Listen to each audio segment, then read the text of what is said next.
Trust is the foundation of any relationship, but what happens when that foundation crumbles under the weight of greed and betrayal? In the ruthless world of organized crime, betrayal isn't just a mistake but a death sentence. Tonight, we unravel a spine-chilling tale of loyalty, deception, and revenge. But before we plunge in, make sure to like, subscribe, and hit the notification bell for more gripping stories from Crime Chronicles. This is the story of Victor DeLuca, a mafia boss who uncovered the ultimate betrayal, his own wife stealing $1.4 million from him. What he did next shocked even his most loyal allies. And trust me, the way this story ends will leave you questioning everything you thought you knew about loyalty. Buckle up, because this is one story you won't forget. It all began in the opulent suburbs of Miami, where Victor DeLuca, a notorious mafia boss, lived a life of luxury with his beautiful wife, Isabella. Victor was feared in the underworld, known for running a multi-million-dollar empire built on illegal smuggling, gambling, and extortion.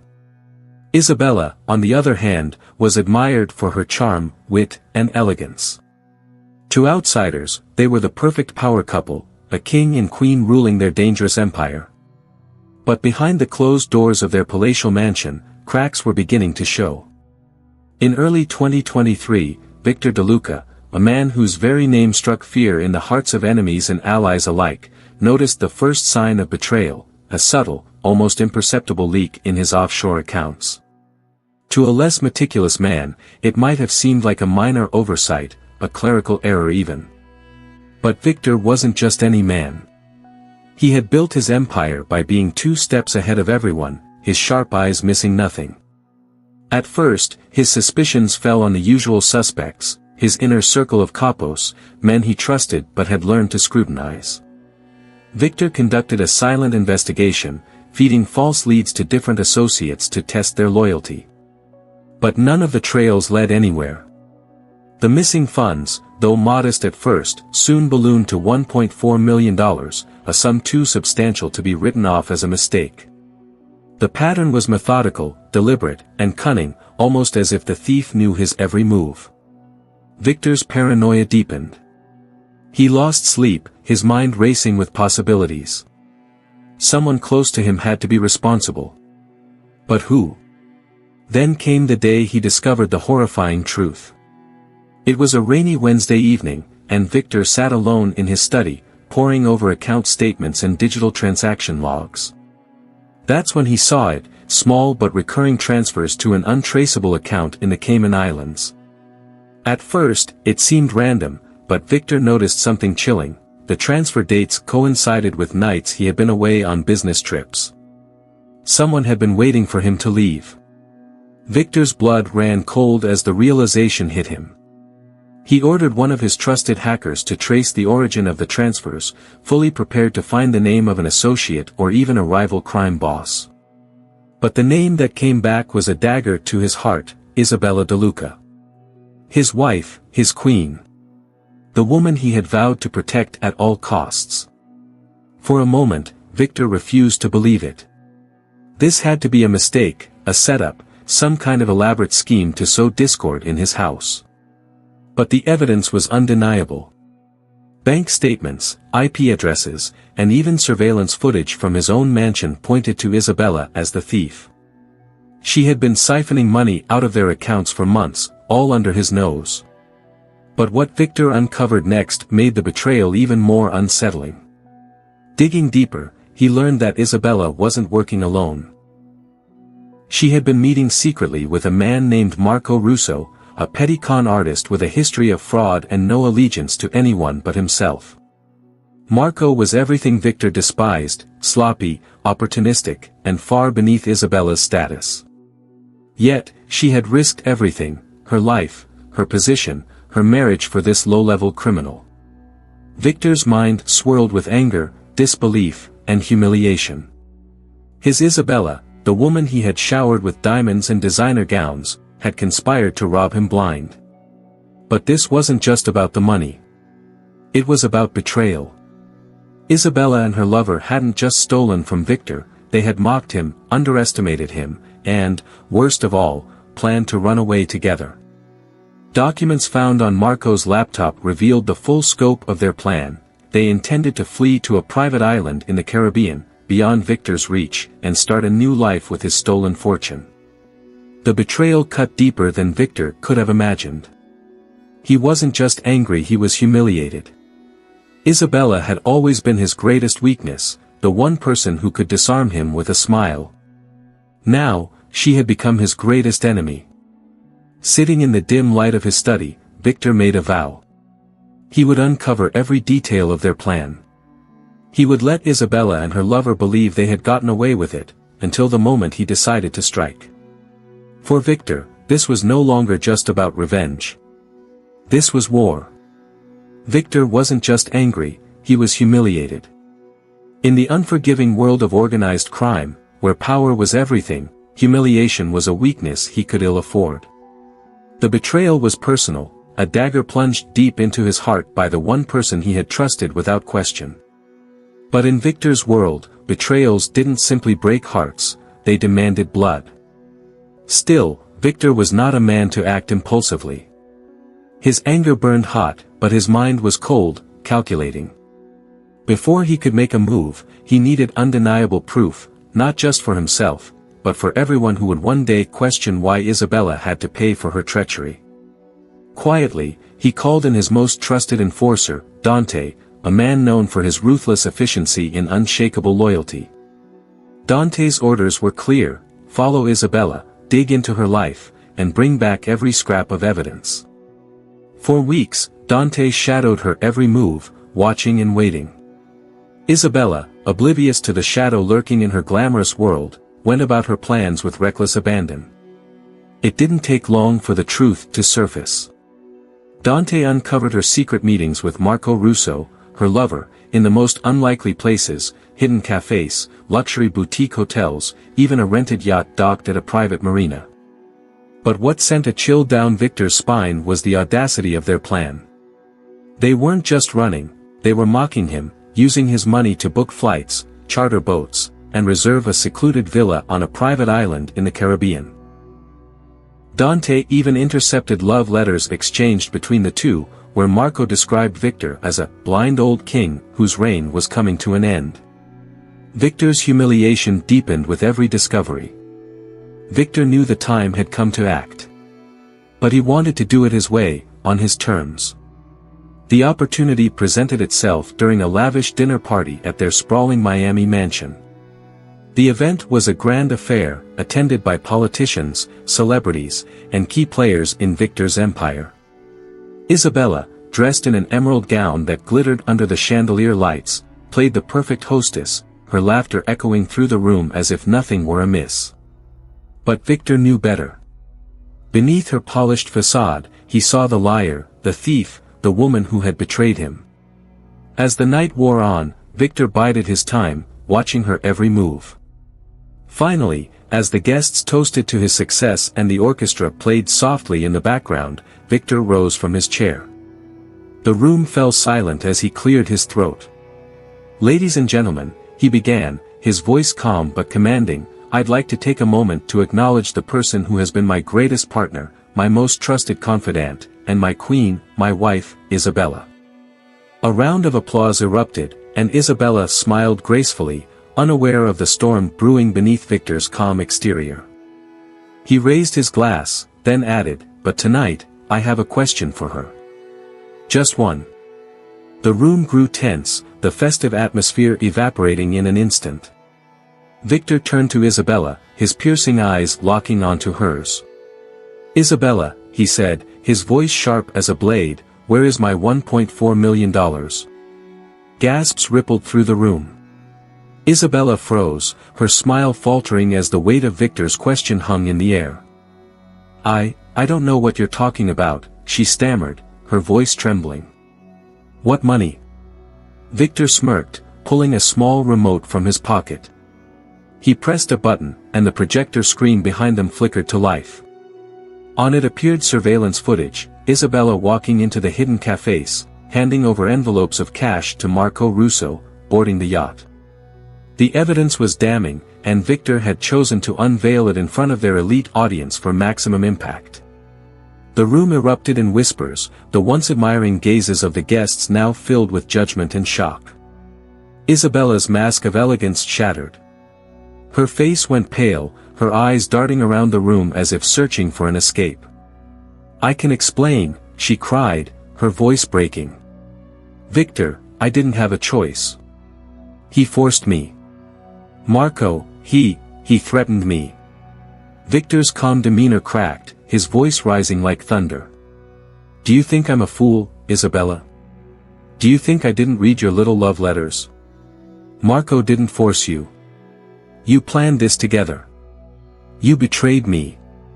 The guests were frozen, unsure whether to intervene or leave. The tension was suffocating, and all eyes were on Victor and Isabella. Isabella fell to her knees, clutching at Victor's hand. "Please, Victor, I love you. I made a mistake, but it was you I wanted all along." Victor yanked his hand away, his eyes cold as ice. "You loved me." "No. You loved my money, my power. But you forgot one thing, Isabella. In my world, betrayal is a death sentence." The silence in the room was deafening, the weight of Victor's words hanging in the air like a noose. Everyone knew there would be no forgiveness. What happened next unfolded with the kind of chilling precision only Victor DeLuca could orchestrate. The tension in the room was palpable, every guest frozen in place, their eyes darting between Victor and Isabella.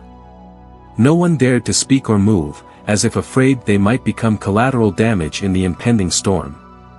Then, in a voice as cold as steel, Victor gave the order, "Leave. All of you. What would you do if you were Isabella? Would you try to escape? Or you'll stay and bear the consequence? Let's know in the comments section." The command was clear, leaving no room for hesitation. One by one, the guests filed out, their hushed whispers and hurried footsteps echoing through the grand halls of the mansion. As the heavy front doors closed behind the last of them, the house fell into an eerie silence, broken only by the faint ticking of a grandfather clock in the corner. Now, it was just Victor and Isabella. Isabella stood frozen in place, her emerald gown glinting under the chandelier light. Her face, once so composed, was now pale and etched with fear. Victor stepped closer, the weight of his fury bearing down on her like a predator circling its prey. "You humiliated me, Isabella," he said, his voice low but razor-sharp. "Not just as a man, but as the king of this empire. Did you think I wouldn't find out? Did you think you could make a fool of me and just walk away?" Isabella's lips quivered as she tried to speak, but no words came out. Her mind raced for a way out, a plea that might soften Victor's rage. "Victor, please. I made a mistake. A mistake." Victor cut her off, his voice rising with a thunderous roar that echoed through the empty halls. "A mistake is forgetting to lock the door. A mistake is misplacing a few dollars. This wasn't a mistake, Isabella. This was betrayal. Premeditated. Calculated. And for what? Some petty conman who couldn't even shine my shoes." Tears streamed down Isabella's face as she fell to her knees, clasping her hands together in a desperate attempt to beg for mercy. "I was scared. I didn't know what to do. Marco. He manipulated me.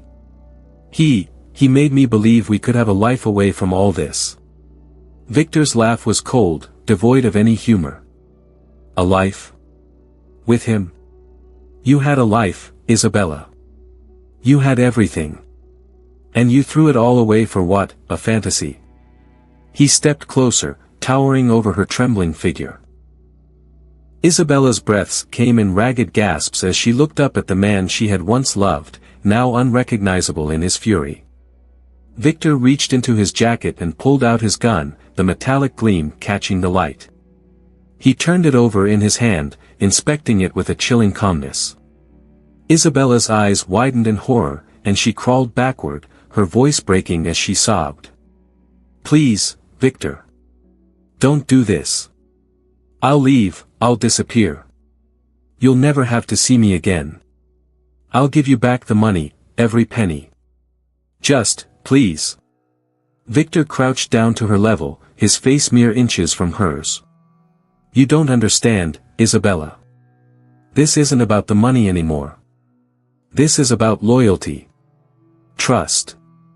And you broke both. In my world, there's no coming back from that.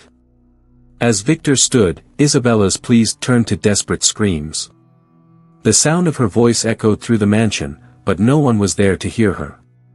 Victor's men, loyal to a fault, waited outside, unwilling to intervene. And then, the silence came. The sound of a single gunshot shattered the stillness of the Miami night, followed by another. And then, nothing. When Victor's men rushed back inside minutes later, the scene they found was grim. Isabella lay lifeless on the cold marble floor, her once radiant gown now stained with blood. Victor stood over her, his expression calm, almost detached. In his hand, the smoking gun dangled loosely, as if it were just another tool of his trade. Without a word, Victor handed the gun to his right-hand man, Dante, who took it without question. Victor's voice was steady, devoid of emotion, as he spoke the only words that needed to be said. She deserved it. The room was silent, save for the faint hum of the chandelier swaying above them. To Victor, this wasn't just justice, it was a statement, a reminder to everyone in his world that betrayal, no matter how close to home, would always be met with the harshest of consequences. But as Victor turned and walked away, his footsteps echoing through the empty mansion, a question lingered in the air: was it truly over? Or had Victor's actions set into motion a chain of events that even he couldn't control? What would you have done in Victor's position? Do you think his reaction was justified, or did his emotions drive him to a point of no return? And how far would you go to protect what's yours? Victor's actions sent shockwaves through the criminal underworld, reverberating far beyond the walls of his Miami mansion. The news spread like wildfire, whispered in back alleys, smoky poker rooms, and the corridors of power. The boss had killed his own wife. To some, it was a chilling testament to Victor's unyielding code: betrayal was unforgivable, no matter who committed it. To others, it was a sign of something far more dangerous, that the infamous Victor DeLuca was starting to unravel. But what no one expected was what Victor did next. Just days after Isabella's death, Victor walked into a federal building, flanked by his team of high-powered attorneys, and turned himself in. His enemies and allies alike were stunned. This wasn't the Victor they knew, the ruthless strategist who always stayed 10 steps ahead. Why would a man who had evaded law enforcement for decades voluntarily surrender? Speculation ran wild. Some believed Victor's conscience had finally caught up with him, that the ghost of Isabella's betrayal haunted him in ways no rival ever could. Others were convinced it was a calculated power play, a masterstroke designed to protect his empire from the chaos that her death might unleash. If Victor was behind bars, untouchable by rival factions, his empire could stabilize, and his enemies would hesitate to make a move. When the charges were announced, second-degree murder, it seemed like an open and shut case. Victor had killed Isabella in cold blood, and there were witnesses to her public humiliation at the dinner party. Prosecutors were confident they'd finally brought down the untouchable crime lord. But Victor, even in the face of adversity, was never without a plan. His legal team, led by the infamous defense attorney Salvatore Sal Romano, crafted a narrative so compelling it turned the courtroom into a battleground of perceptions. They painted Isabella not as the victim but as the architect of her own downfall, a conniving woman who had betrayed her husband, stolen his fortune, and plotted to destroy the empire he had spent a lifetime building. Evidence that Victor's team conveniently uncovered painted a damning picture of Isabella's betrayal. Financial records were presented showing the $1.4 million siphoned into offshore accounts. Intercepted communications between Isabella and Marco Russo were introduced, revealing their plans to run away together. Victor's lawyers didn't just defend him, they turned Isabella into the villain, portraying her as a cunning femme fatale who pushed her husband to the brink. The media was captivated, turning the trial into a spectacle. Headlines screamed of betrayal, murder, and power plays. Public opinion split in two: was Victor a cold-blooded killer, or a man pushed to his limits by the ultimate betrayal? Victor himself was a picture of calm throughout the proceedings, his composed demeanor earning him the nickname, the Iceman, in the press. He never once faltered, never raised his voice, and never allowed the courtroom drama to chip away at his aura of control. Every word he spoke, every glance he gave, was deliberate, calculated, and deeply unsettling. And then came the verdict. After weeks of testimony, shocking revelations, and dramatic cross-examinations, the jury found Victor guilty, but not of first-degree murder. Thanks to Sal's relentless efforts and the compelling narrative spun in his favor, Victor was convicted of second-degree murder, a lesser charge. The sentence was reduced significantly, and Victor, ever the strategist, had prepared for this outcome. Even behind bars, Victor's empire thrived. He ran his operations with military precision, using encrypted communications and trusted lieutenants who acted as his eyes and ears on the outside.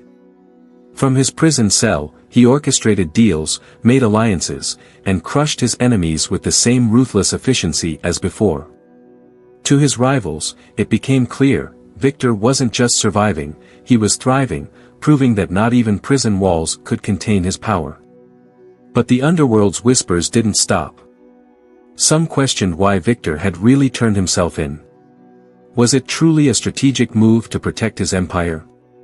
Or was it something deeper, a moment of vulnerability from a man who had built his life on strength and control?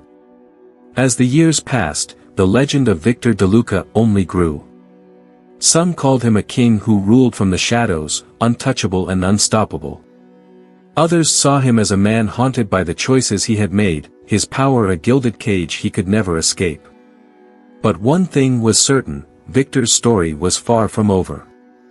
And for those who dared to test his reach, the chilling truth remained: they were never truly safe, no matter how far they ran or how high they climbed.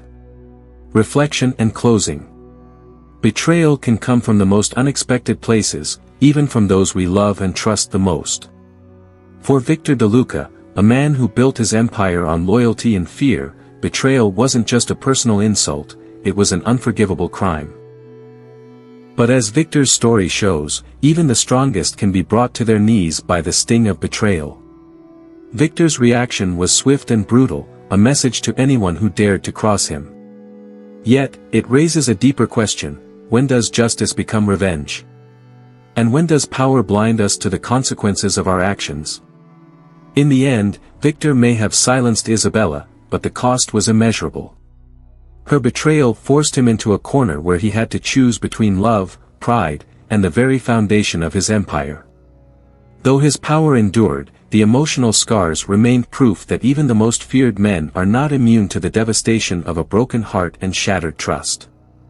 The moral is clear: trust is fragile, and when it's broken, it leaves behind a wake of destruction that even time can't fully repair. Whether in love, business, or life, betrayal never ends well for anyone. We'd love to hear your take on this gripping tale. Share your thoughts in the comments below, and don't forget to like, subscribe, and hit the notification bell for more chilling stories of betrayal,